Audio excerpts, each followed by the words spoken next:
کہ جو کاروبار کر رہا ہے اس کو بھی دین کی سمجھ ہونی چاہیے. ہر شخص، میں یا آپ، کم از کم اتنا ضرور علم ضرور حاصل کریں دین کا. الحمدللہ ثم الحمدللہ میں نے اپنے بچوں کے نکاح خود پڑھائے. میں جمعہ بھی پڑھا سکتا ہوں الحمدللہ، بہت سارے جمعے پڑھائے. الحمدللہ میں بزنس بھی کر رہا ہوں اور ابھی تک سٹل کر رہا ہوں بزنس. چاہے میرے بیٹے آ گئے الحمدللہ، اللہ نے مددگار بنا دیے، لیکن یہ ساری چیزیں میں صرف شیئر اس لیے کرتا ہوں کہ کوئی مشکل نہیں ہے دین. الحمدللہ صرف اس لیے شیئر کرتا ہوں کہ بڑی عمر میں، ایسے 10 سال پہلے تقریباً میں نے قرآن کی طرف آیا. اس سے پہلے قرآن نہیں آتا تھا اور یہ سب کچھ اتنا آسان لگا. دنیا میں نے جتنی بھی تعلیم حاصل کی، بہت بڑی تو نہیں، بیچلر نہیں کر سکا، FSc کی. اس کے علاوہ دنیا میں جاتا رہا الحمدللہ، بہت سارا کچھ سیکھا. ڈیفینیٹلی وہاں جا کر بولیا، وہاں آپ کو انگلش بھی بولنی پڑتی ہے. ڈیفینیٹلی ہر چیز جو ہے آپ کی، جب آپ وہاں رہتے ہیں تو امپروو ہوتی ہے. لیکن قرآن مجھے جتنی لینگویج آسان لگی، یقین جانے کوئی بھی اتنی لینگویج آسان نہیں ہے. قرآن اللہ نے بنایا ہے، آسان ہے. اس پروگرام کا نام بھی ہے قرآن آسان. وَلَقَدْ يَسَّرْنَا الْقُرْآنَ لِلذِّكْرِ فَهَلْ مِن مُدَّكِرٍ. اللہ سبحانہ وتعالیٰ فرما رہا ہے کہ ہم نے اس نصیحت کو، قرآن کو آسان بنایا ہے، تو کون ہے جو نصیحت پکڑے. سورہ قمر ہے، سورہ نمبر 54 آیت 17، 22، 32، 40، 4 آیتیں ٹریپ. یہ آیت اللہ نے 4 دفعہ اسی سورہ مبارکہ میں بار بار دہرائی ہے کہ اس قرآن کو یقیناً ہم نے سمجھنے کے لیے، سیکھنے کے لیے، عمل کرنے کے لیے آسان بنایا ہے. تو ہے کوئی جو سیکھے اور سکھائے. خیرکم من تعلم القرآن وعلمہ. تم میں سب سے بہتر کون ہے؟ جو قرآن سیکھے اور سکھائے. تو بہرحال کچھ لوگ اگر سیکھ کے، باقی لوگوں نے کاروبار بھی کرنا ہے، کچھ کسان ہے، کسی نے کسان وہ کرے گا. ہر نماز اس کو شریعت کے احکامات اتنے ضرور آتے ہوں کہ کیسے اپنی پاکی اختیار کرنی ہے، نماز میں کیسے پڑھنی ہے، کیسے ہم نے جو ہے الحمدللہ ثم الحمدللہ ہم مسلمان ہیں. یہ بنیادی تعلیم ہماری ہونی چاہیے. ہمیں نبی صلی اللہ علیہ وسلم کی سیرت پڑھانی چاہیے، اسکولوں میں، کالجوں میں، ہر جگہ. ہمیں قرآن کو ترجمے کے ساتھ پڑھانا چاہیے. الحمدللہ دیکھیں کتنا زبردست نظام بن جائے گا. لیکن بات وہی ہے کہ ہم اپنی اپنی جگہ پر لگے ہوئے ہیں. اللہ اکبر. اللہ پہ یقین نہیں ہے، بتوں سے تم کو امیدیں، خدا سے نو امیدی، مجھے بتا تو صحیح اور کافری کیا ہے. اللہ اکبر. ہم اپنے گروبانے میں جائیں گے کہ ہم کہاں کھڑے ہیں. بہرحال اس آیت کی وضاحت یہ ہے کہ تمام مسلمانوں کا بیک وقت کسی بھی مہم میں اب جانا، نکلنا ضروری نہیں ہے. کچھ لوگ ضرور نکلیں، کچھ لوگ پیچھے رہ جائیں. یعنی اب فوج ہماری بنی ہے، ڈیفینیٹلی انہوں نے جا کے جہاد کرنا، اور الحمدللہ بہترین فوج ہے ہماری الحمدللہ. جو بھی لوگ لڑ رہے ہیں یقین کریں، انہیں تو جو حکم ملتا ہے وہ بیچارے کیا کہہ سکتے ہیں. اگر حکم کی دولی کریں کہ نظام جو ہے، نظم جو ہے وہ نہیں قائم ہو سکتا. تنظیم، اتحاد اور جہاد، یہی فوج کا سلوگن ہے. اللہ کرے کہ وہ جو لوگ اس کو کمانڈ کر رہے ہیں وہ سب کے سب قرآن اور سنت کو سمجھنے والے ہوں، اور فیصلے اللہ سے ڈر کے کرے، کسی اور سے نہیں، صرف اللہ سے ڈر کر. کوئی کچھ نہیں بگاڑ سکتا کسی کا اگر ہمارے چیز یقین بن جائے الحمدللہ. تو اللہ کی مدد دیکھے پھر کیسی آئے گی ہمارے لیے. ہاں وقتی طور پر مشکل لگے گا، وقتی طور پر قربانیاں بھی دینی پڑیں گی. یہ تو ہوا ہے، خود نبی صلی اللہ علیہ وسلم نے دی ہیں، تو ہماری کیا اوقات ہے. آپ غزوہ احد میں آپ کو خود لگا، آپ کا خون کا فوارہ پھوٹا، آپ نبی صلی اللہ علیہ وسلم کے دلدان شہید ہوئے. اللہ اکبر. تو کیوں نہیں ہمیں سمجھ آ رہی ہے؟ کیوں ہم لوگوں کو، قوم کو تو کہتے ہیں قربانی دو. آپ صلی اللہ علیہ وسلم نے غزوہ احزاب میں صحابہ نے جب شکایت کی کہ بہت افلاس کھا، بہت بھوکا عالم ہے، ہم نے تو پیٹ پر پتھر باندھ لیا ہے، تو آپ نے اپنا کرتا اٹھایا تو 2 پتھر بندے تھے. جو لوگ سربراہ ہیں نا، ان کو زیادہ قربانیاں دینی چاہیے. ساری اب قربانیاں ہم عوام سے مانگ رہے ہیں اور خود کیا کر رہے ہیں. سب کو اپنے گروباروں میں جھانکنا چاہیے، مجھے بھی اور آپ کو بھی، ہم سب کو بھی، جس کو بھی اللہ نے کچھ دیا ہے ہمیں اپنے جو ہمارے ماتحت ہیں ان کا خیال کرنا ہے. نبی صلی اللہ علیہ وسلم کے الفاظ یاد آ گیا ہے کہ جب آپ دنیا سے جا رہے تھے کیا کہہ رہے تھے کہ نماز الصلاۃ الصلاۃ الصلاۃ، نماز نہ چھوڑنا، اللہ کے ساتھ تعلق کو نہ چھوڑنا. یہ نماز اللہ کے ساتھ تعلق ہے. جس نے اس کو چھوڑ دیا اس نے پورا دین ہی ڈال دیا. اللہ اکبر. اور پھر فرمایا اور جو تمہارے ماتحت ہیں ان کا خیال کرنا. اللہ کے واسطے کہاں ہم نبی صلی اللہ علیہ وسلم کی شفاعت حاصل کر پائیں گے اگر ہم نماز ہی چھوڑ دی. اور ماتحت جو بھی الحمدللہ، اگر میرا بزنس ہے، میرے پاس لوگ کام کرتے ہیں، تو اگر میں ان کا خیال نہیں کروں گا، اور جو لوگ جس درجے پر ہیں، جس چیز پر ہیں، اور انصاف جو نہیں کر رہے تو بیٹھ کر آج عدالتوں میں، یقین جانے کچھ فائدے دنیا کے لیے بہت سخت ہے، بہت سخت ہے. نبی صلی اللہ علیہ وسلم فرمایا ہے ابو ذر، 2 لوگوں پر بھی تم منتظم نہ بننا. یہ اس سے بہتر ہے کہ اگر تو انصاف نہ کیا تو اس سے بہتر ہے کہ تو کینچی سے کاٹ دیا جائے. اللہ اکبر. تو کہاں جائیں گے ہم سب؟ نام تو لیتے ہیں نبی صلی اللہ علیہ وسلم کا، سنتے بھی ہیں، واہ واہ بھی کرتے ہیں، روتے بھی ہیں. عمل کتنا ہے میرا اور آپ کا؟ اللہ تعالیٰ ہم سب کو سمجھ دے۔ تو اس لیے کہا کہ دین کی سمجھ بوجھ حاصل کرو۔ فکر جو ہے نا، ایسی دین کی سمجھ بوجھ جو فائدہ خود کو پہنچائے اور لوگوں کو پہنچائے۔ کتنے فقہا ہیں، تابعین کتنے نکلے، کیسے کیسے دین ہم تک پہنچا، پڑھے تو صحیح۔ کتنے جتنے امام ابو حنیفہ رحمۃ اللہ علیہ ہوں، امام شافعی رحمۃ اللہ علیہ ہوں، امام مالک رحمۃ اللہ علیہ ہوں، اور امام احمد بن حنبل ہوں، اور اس کے بعد کتنے امام ہیں، گنتے جائیں کتنے کتنے ہیں جنہوں نے آ کے اپنی پوری زندگیاں جو ہیں دین کے لیے لگائی اور پھر لوگوں کو فائدہ پہنچایا۔ خود تو ان کو جو فائدہ ہوا، اصل فائدہ انہوں نے لوگوں کے لیے کیا کہ لوگوں تک اللہ کی بات پہنچائی جائے، اور خود عمل کر کے دکھایا۔ یہ نہیں کہ صرف بات پہنچائی اور خود جو مرضی کرتے رہے۔ اور یہی میرے اور آپ پر فرض ہے، ہر مسلمان مرد اور عورت پر فرض ہے، پتہ ہونا چاہیے کہ پاکی کیسے اختیار کرنی ہے، وضو کیسے کرنا ہے، غسل کیسے کرنا ہے، شوہر کا بیوی پر کیا حق ہے، بیوی کا شوہر پر کیا حق ہے، اولاد کا ماں باپ پر کیا حق ہے، اور ماں باپ کا اولاد پر کیا حق ہے، یہ پتہ ہونا چاہیے۔ ہمارے نبی صلی اللہ علیہ وسلم کا ہم پر کیا حق ہے، ہم نے کیسے وہ ادا کرنا ہے، اللہ کا ہم پر کیا حق ہے۔ اللہ اکبر۔ اللہ تعالیٰ مجھے اور آپ کو اصل بات ہے کہ سمجھنے کی توفیق دے۔ بہت کمزور ہوں، لیکن الحمدللہ ثم الحمدللہ یہ اللہ ہے جو مجھ سے جو بلوا لیتا ہے۔ مجھے کچھ نہیں آتا، دین سیکھا الحمدللہ۔ قرآن جو ہے اللہ سبحانہ تعالیٰ نے اتنی زبردست کتاب ہے اور اتنی آسان ہے، ایک دفعہ آ جائے۔ دنیا کی مشکل زبانیں، میرے کچھ دوست ایسے بھی ہیں جی فرنچ میں انہوں نے جو ہے وہ پی ایچ ڈی کی ہے۔ اب فرنچ میں پی ایچ ڈی کے وہ جی جو ادھر انقلاب آیا تھا فرنچ جو ہے فرانس کا، کیا پڑھ کے کرنا ہے؟ نبی صلی اللہ علیہ وسلم کی سیرت قرآن نہیں آتا، سمجھ نہیں آتا، وہ جی مشکل ہے ان کے لیے۔ اللہ اکبر۔ دنیا پہ یقین ہے، فکر گہری سمجھ بوجھ حاصل کرنا اور پھر لوگوں کو دین کے ساتھ جوڑنا، تاکہ اللہ کے عذاب سے خود بھی بچ سکیں اور لوگ بھی بچ سکیں، عمل صالح کی طرف راغب ہوں۔ اس آیت کی بنیاد پر مفسرین اور علماء نے بتایا کہ علماء فقہ امت میں خاص مقام رکھتے ہیں۔ جتنے فقہا تھے نا، جتنے میں نے نام بھی لیے، اور بہت سارے نام ہیں، چاہے ابن کثیر ہوں، چاہے امام ابن تیمیہ ہوں، شاہ ولی اللہ دہلوی ہوں، محدث ہوں، جتنے بھی آئے جنہوں نے پوری زندگی لگا دی، امام بخاری ہوں، امام مسلم ہوں، ترمذی ہوں، جتنے امام ہیں، گنتے جائیں کتنے لوگ ہیں۔ میں تو کچھ نام ایسے لے سکتا ہوں، کتنے نام لے سکتا ہوں، پوری فہرست نہ ہو تو ہم سینکڑوں میں چلی جائے گی۔ پوری زندگیاں لگا دی انہوں نے، اور آج بھی ان کے نام باقی ہیں، اور آج بھی برکت ان کو مل رہی ہے جو انہوں نے کوشش کی ہے دین کے لیے۔ بہرحال خاص مقام ہے کیونکہ ان کا کام دین کی سمجھ بوجھ حاصل کرنا اور دوسروں کو اس کی تعلیم دینا۔ آپ صلی اللہ علیہ وسلم نے فرمایا کہ جس کے لیے اللہ خیر کا ارادہ کرتا ہے، اللہ ہم سب کے لیے خیر کا ارادہ کرے، بھلائی کا ارادہ کرے۔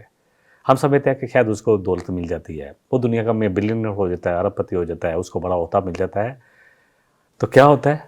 اس کو اللہ دین کی سمجھ بوجھ دیتے ہیں۔ آپ نے فرمایا کہ جس کے لیے اللہ خیر کا ارادہ کرتے ہیں تو اللہ اس کو دین کی سمجھ دیتے ہیں، اور یہ حدیث بخاری اور مسلم دونوں میں ہے۔ یعنی دین کی سمجھ اور علم حاصل کرنا اللہ کی سب سے بڑی نعمت ہے۔ یہ دین مل جائے نا، جس کو قرآن مل گیا، اللہ اکبر۔ سورہ یونس میں کتنی خوبصورت آیتیں آتی ہیں، اللہ اکبر، کہ یہ سب سے بڑی نعمت ہے، سب سے بڑا فضل ہے، تو اسی پر خوشیاں مناؤ۔ وہ خیر مما یجمعون، جو بھی تم دنیا میں لے لیتے ہو نا، بڑی بڑی ڈگریاں جمع کر لو، بڑے بڑے کاروبار چمکا لو، بڑے بڑے عہدے لے لو، ان سب سے بہتر ہے یہ قرآن۔ بات یقین کی ہے میری، اور اللہ کرے آپ کا میرا یقین بنے، اصل بات تو یقین کی ہے۔ بہرحال کچھ لوگ جو ہیں وہ یہ سب ذمہ داریاں سنبھالتے ہیں، اور مقصد یہ ہونا چاہیے جو بھی سنبھال لیں کہ فرسٹ پرائرٹی اللہ کا دین ہو۔ ہاں، روزگار جو ہے ڈیفینیٹلی جو بیچارے زندگیاں لگا رہے ہیں ان کے لیے اتنے اچھے ہونے چاہیے وظائف کہ ان کی زندگیاں بڑی آسانی سے گزر سکیں، ان کو اس کی وجہ سے حق بیان کرنے میں کوئی تردد نہ ہو کہ یار فلاں ناراض ہو جائے گا۔ یہ گورنمنٹ کا کام ہے، یہ جو لوگ چلا رہے ہیں، بات اصل جو ہے سب کو پتہ ہے، لیکن جہاں وہ بیٹھے ہوتے ہیں، جس طبقے یا جس مسلک کے ساتھ وہ جڑے ہوتے ہیں، یا جس جو ہے میں کیا کہوں گا جتنے مقاد پہ فکر ہے، وہ کہتے ہیں کہ اس کے خلاف بات کی تو ہماری نوکری خطرے میں بڑھ جائے گی۔ کیا کیا جائے؟ کیونکہ ہم جن کے پاس اللہ نے دنیا دی ہے، جن کو اللہ نے کاروبار دیے ہیں، جن کو اللہ نے دنیا کی سمجھ بوجھ دی ہے، تو ہم دین کی سمجھ بوجھ کی طرف نہیں آتے۔ کتنا بہتر ہے یہ، سیدھی سی بات ہے، اللہ کے دین کی سمجھ بوجھ حاصل کرنا جہاد کی ایک صورت ہے۔ جہاد کے مقابلے میں اللہ لے کے کہ آپ سب نہیں نکلیں گے، بلکہ کیا کرو، جو جہاد نہیں کر سکتے وہ دین کی سمجھ بوجھ حاصل کریں، دین کو سمجھیں، تاکہ دین کی سمجھ بوجھ حاصل کر کے اس سے لوگوں کی طرف بھی، لوگوں کے لیے فائدہ مند بنے۔ تو کیوں نہ ہم سب، یہ سب سے جو بہتر ہے، نبی صلی اللہ علیہ وسلم نے، جیسے میں نے پہلے بھی حدیث بیان کی، خیرکم من تعلم القرآن وعلمہ، حدیث ہے صحیح بخاری کی 5027، تم میں سب سے بہتر